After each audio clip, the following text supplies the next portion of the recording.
Hello students, curves in space differential geometry video number 29, evolute of A space curve का video number 2। इसमें हम लोग example देख लेते हैं एक दो। पहला एग्जाम्पल है find the equation of the evolute of the circular helix x equal to a cos theta, y equal to a sine theta, z equal to a theta tan alpha. These are parametric equations of the circular helix. Vector form में इसको ऐसे लिखेंगे, number 1 डाल दिया। सबसे पहले हम इस कर्व के लिए कप्पा और टाउ निकालेंगे, जो कि पहले भी हम लोग निकाल चुके हैं। ये हमको याद भी होना चाहिए, सर्कुलर हेलिक्स के डेटा तो याद होना ही चाहिए। इसके बाद फिर ये आपको याद होगा in the process of deriving equation of evolute, tau equal to d phi by d s. Tau equal to d phi by d s, इस रिजल्ट को देखने के लिए आप वीडियो नंबर 13 इसी प्लेलिस्ट का देख लें, ज्योमेट्रिकल मीनिंग के तहत दिया हुआ है। Video number 13। खैर, phi equal to integral tau d s. Tau की वैल्यू में देखो एस नहीं है और यहाँ पे इंटीग्रेशन एस के रिस्पेक्ट में है।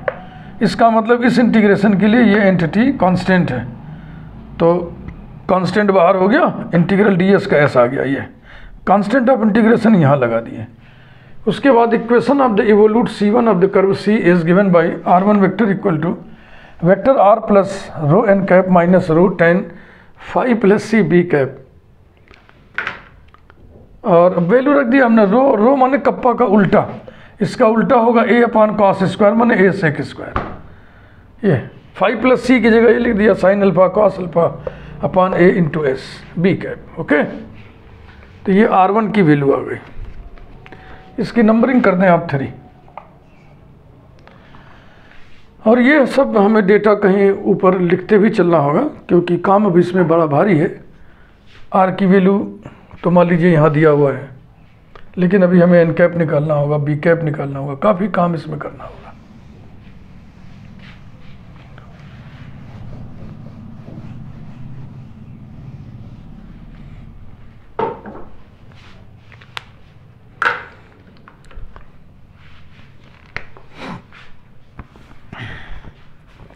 ऊपर हम सारे डेटा को लिख दे रहे हैं। Small r vector is equal to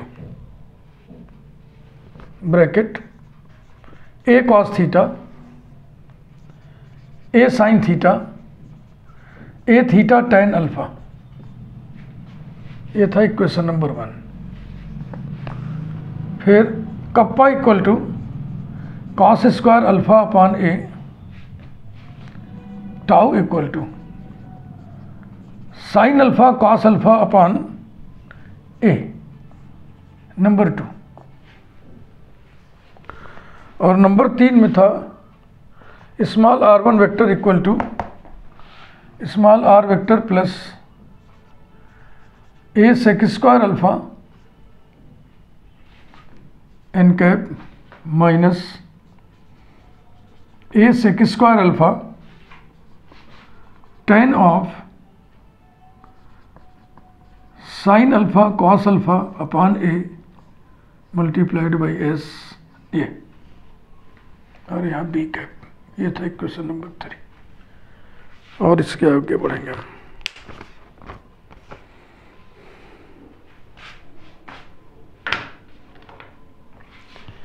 general arc length calculate करेंगे। जनरल आर्क लेंथ माने आर्क ऑफ जनरल लेंथ।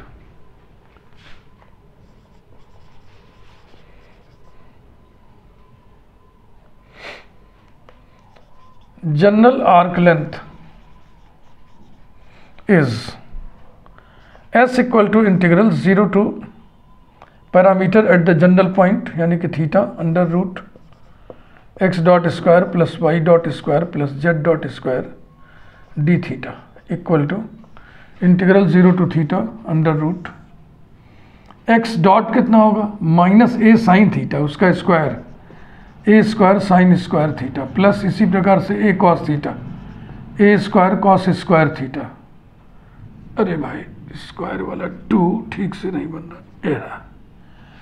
और इसका आएगा ए टेन अल्फा, तो हो जाएगा plus a square tan square alpha और d theta equals to a बाहर integral 0 to theta under root sine square theta plus cos square theta 1 plus tan square alpha d theta. तो sec alpha a sec alpha और theta 0 to theta, तो कुल मिला के आ गया a theta implies that s equal to a theta sec alpha, implies that theta equal to s upon a sec alpha, माने s cos alpha upon a, s into cos alpha upon a। इस पर भी number न डाल के हम highlighter लगा दे रहे हैं जैसे इस पर लगाए थे। Putting it in 3,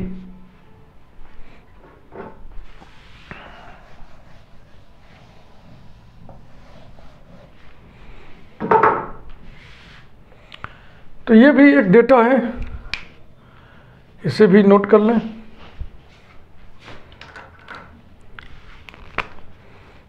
जिस पे हाइलाइटर लगाए थे,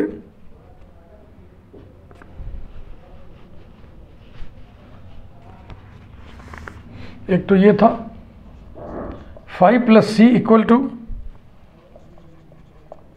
sign alpha into cos alpha upon a this whole multiplied by s. ये हाइलाइटर वाले, इस पर नंबरिंग हम नहीं किए हैं। और एक अभी आया है theta equal to s into cos alpha upon a. ये सब हम लिखते जा रहे हैं क्योंकि बहुत लंबा चौड़ा काम है, कब किस रिजल्ट की जरूरत पड़ जाएगी तो हम तो नोट किए हुए हैं, देख लेंगे, लेकिन आपको भी दिखाना है ना कि देखो ये लिखा है, देखो ये है, देखो वो। पुटिंग इट इन 3,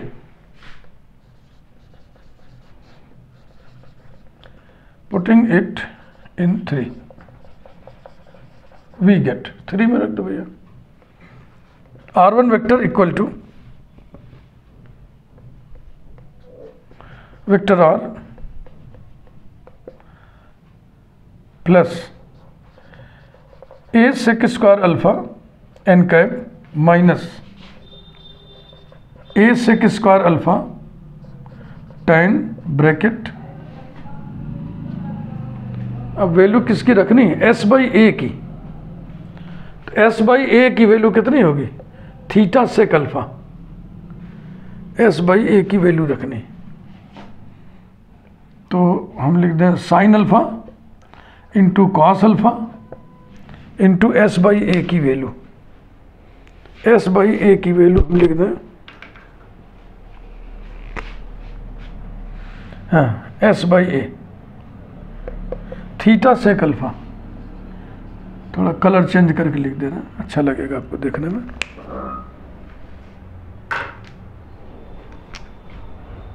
और बी कैप थोड़ा सिंप्लीफाई कर लें इसको। R1 vector equal to small r vector plus a sec square alpha n cap minus a sec square alpha into tan of sec alpha into cos alpha 1 हो गया, theta sine alpha बचा, theta sine alpha और with b cap, इसको number 4 कर लें। इसे भी हम नोट कर ले रहे हैं।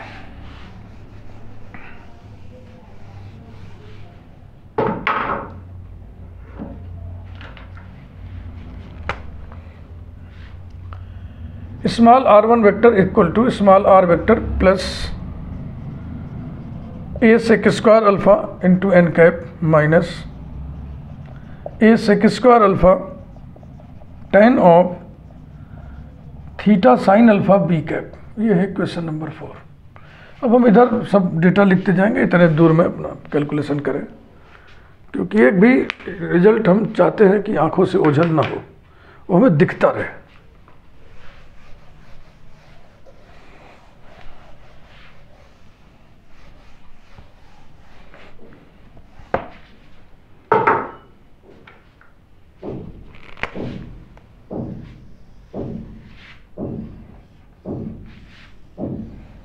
ये जगह छोड़ दे रहा है।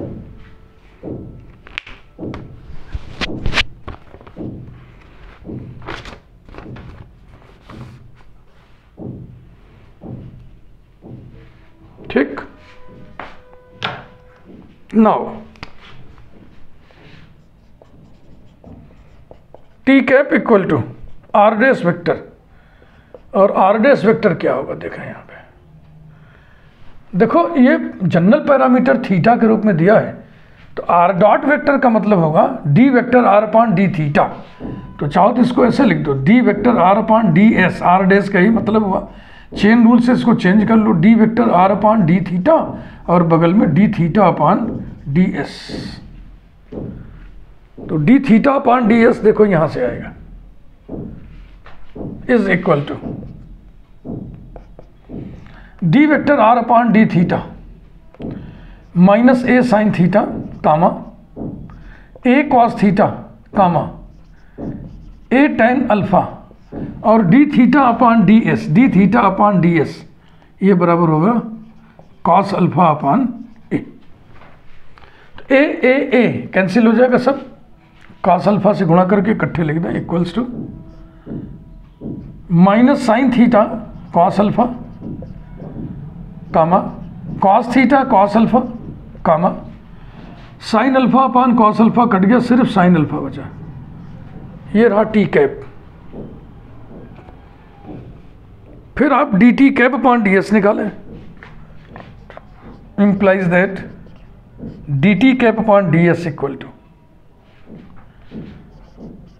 D t cap upon d theta upon d s, फिर चेन रूल लगा दिया, इक्वल टू, अब इसको थीटा के रिस्पेक्ट में डिफरेंशिएट करने से क्या आएगा, minus cos theta cos alpha comma minus sine theta cos alpha comma sine alpha का डेरिवेटिव 0 और फिर d theta by d s cos alpha upon a, cos alpha से अंदर मल्टीप्लाई कर दिया जाए या अंदर से कॉस अल्फा बाहर कर लिया जाए।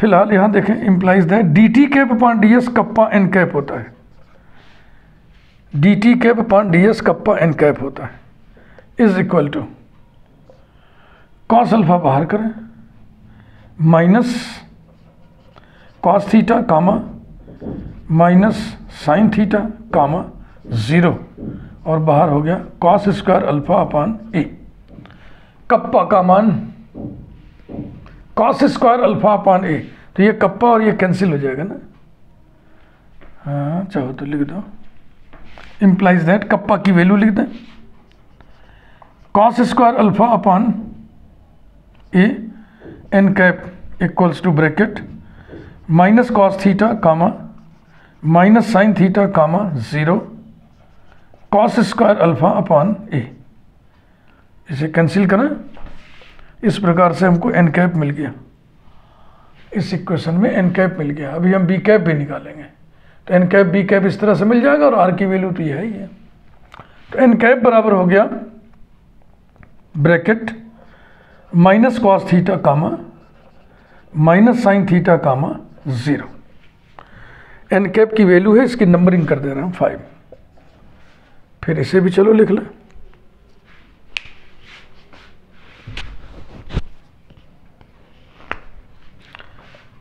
N cap equal to bracket minus cos theta minus sine theta 0, result number 5।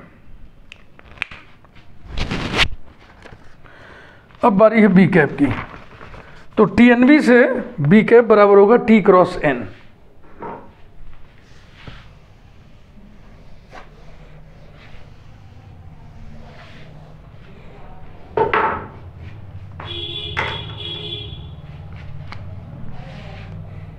Now b cap equal to t cap cross n cap, है ना, देखो यही तो हम लोग ऑर्डर याद रखते हैं, t cap n cap b cap, तो टी क्रॉस एन बराबर b is equal to t cap की वैल्यू निकाले हुए हम लोग, हाँ टी कैप तो हम लोग निकाले थे अभी हम लोग निकाले थे, लेकिन उसको लिखे नहीं है, लेकिन निकाले तो थे ही। टी कैप बराबर निकला था, डायरेक्ट लिखा जाए minus sine theta cos alpha comma cos theta cos alpha comma sine alpha cross n अभी निकला ये है, minus cos theta comma minus sine theta comma 0। अब इसका क्रॉस प्रोडक्ट डिटर्मिनेंट की मदद से निकाल लीजिए। Equals to determinant i cap j cap k cap minus sine theta cos alpha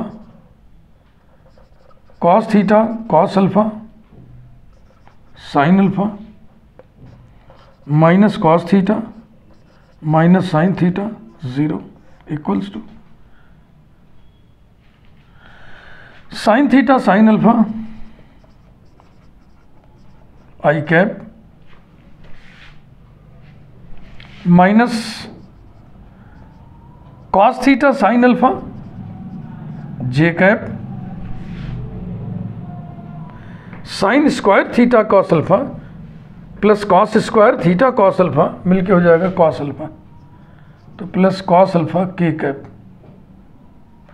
determinant को एक्सपेंड कर दिए, एकदम ठीक। दैट इज, इसको इस रूप में लिख दीजिए, b cap equal to bracket sine theta sine alpha comma minus cos theta sine alpha comma cos alpha. ये sine theta sine alpha minus cos theta sine alpha cos alpha. ये b cap की value आ गई number 6। अब यहां B cap note कर लो भैया। B cap equal to bracket sine theta sine alpha comma minus cos theta sine alpha comma cos alpha. ये नंबर 6। बस सारे डेटा इकट्ठे हो गए।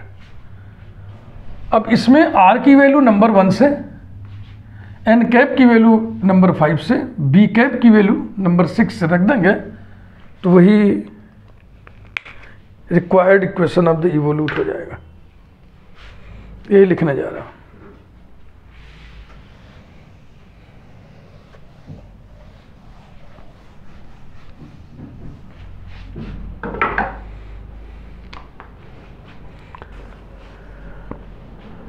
Putting the values of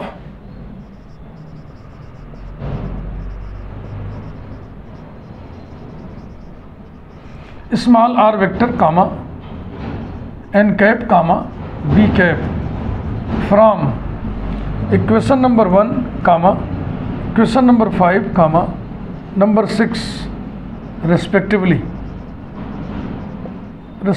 लिखने की जरूरत नहीं, सब क्लियर है मामला। इन किसमें, इसमें 4 we get R1 equal to, बाबा रे आर लिखो लिखो, बड़ा है तो क्या हुआ, a cos theta comma a sine theta comma a theta tan alpha plus a sec square alpha, फिर एन कैप लिखो, minus cos theta comma minus sine theta comma 0 minus a sec square alpha tan of theta sine alpha और फिर b cap sine theta sine alpha comma minus cos theta sine alpha comma cos alpha. This is the equation of evolute. This is the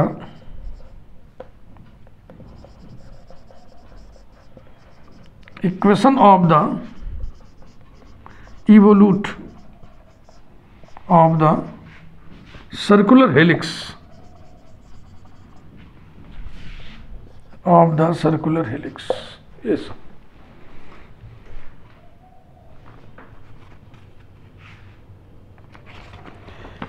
एक example और देखेंगे हम छोटा सा।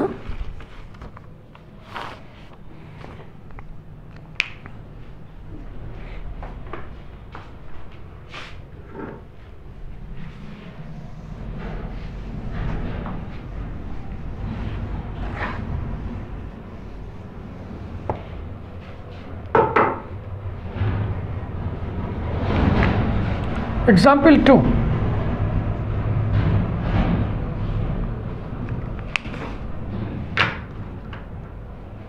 Prove that the locus of the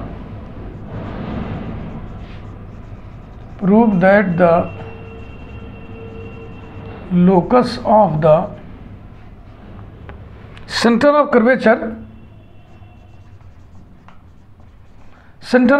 समझ रहे हैं ना, सर्किल ऑफ कर्वेचर का centre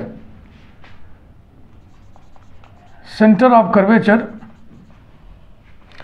is an evolute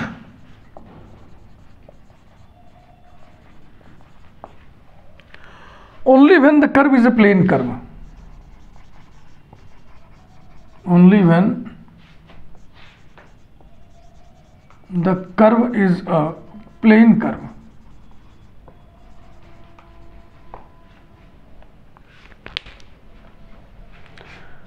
Locus of center of curvature माने locus of the center of circle of curvature evolute कब होगा?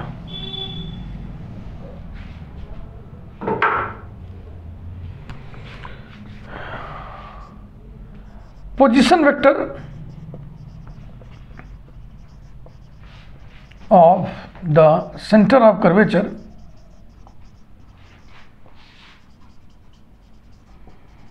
ब्रैकेट में लिख लो, that is the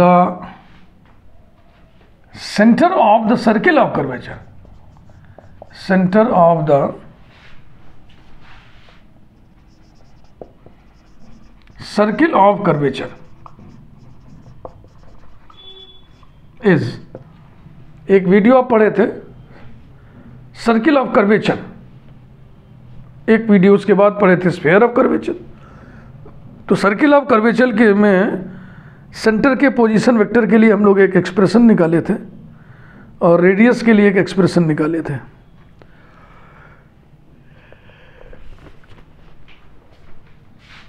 small r vector plus rho n cap निकला था। Also अब इसके लोकस को इवोल्यूट बना देना है, इसका लोकस इवोल्यूट बन जाए, यानी इवोल्यूट पर यह स्थित हो जाए। तो इवोल्यूट के जनरल पॉइंट की जगह हम इसको लिख देंगे। Also position vector of general point, vector equation का कंसेप्ट आपको मालूम है ना, किसी भी ज्योमेट्रिकल फिगर का जो वेक्टर इक्वेशन होता है उस ज्योमेट्रिकल फिगर के जनरल पॉइंट के पोजीशन वेक्टर का मान नोन डेटा के रूप में लिखा गया होता है। Position vector of general point of the evolute is R1 बराबर करके लिखते थे, R1 बराबर R plus rho n cap minus rho tan of phi plus c b cap. अब वही कहिए, if the locus of the centre of curvature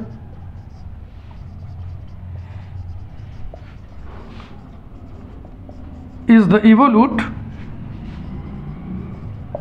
then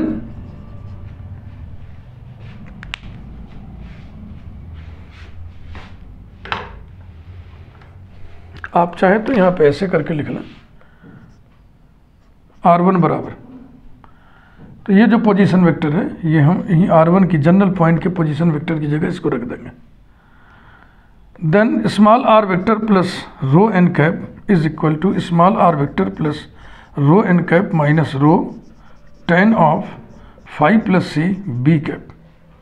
ये पूरा का पूरा उड़ गया, implies that minus rho tan of phi plus c b cap equals to 0। Scalar है, इसमें गुणा हो रहा है, तो या तो ये स्केलर 0 या तो वेक्टर 0। ये वेक्टर 0 हो ही नहीं सकता क्योंकि यूनिट वेक्टर है, तो स्केलर 0 होगा। Implies that rho tan of phi plus c equals to 0। अब रेडियस ऑफ कर्वेचर तो 0 होगा नहीं, तो ये tan वाला हिस्सा 0 होगा। implies that tan of phi plus c equals to 0। implies that इसका solution phi plus c equal to n नहीं ले रहे हैं, n से कंफ्यूजन होगा, m ले रहे हैं, m pi, m belongs to capital Z, capital Z means set of all integers। implies that phi equal to m pi minus c, सब कांस्टेंट ही हैं। implies that d phi upon d s equal to 0, constant का derivative 0, और आपको मालूम है d phi upon d s बराबर होता है टाउ, तो tau equal to 0 and hence tau माने टॉर्शन, टॉर्शन अगर 0 हो गया, ऐठन खत्म हो गया, तो कर्व क्या होगा, प्लेन कर्व होगा, and hence the curve is a plane curve, curve is a plane curve, यही प्रूव करना था। प्लेन कर्व माने वो कर्व जो पूरे प्लेन पर, सॉरी वो कर्व जो पूरा का पूरा प्लेन पर लाई करे, प्लेन कर्व, यही प्रूव करना था।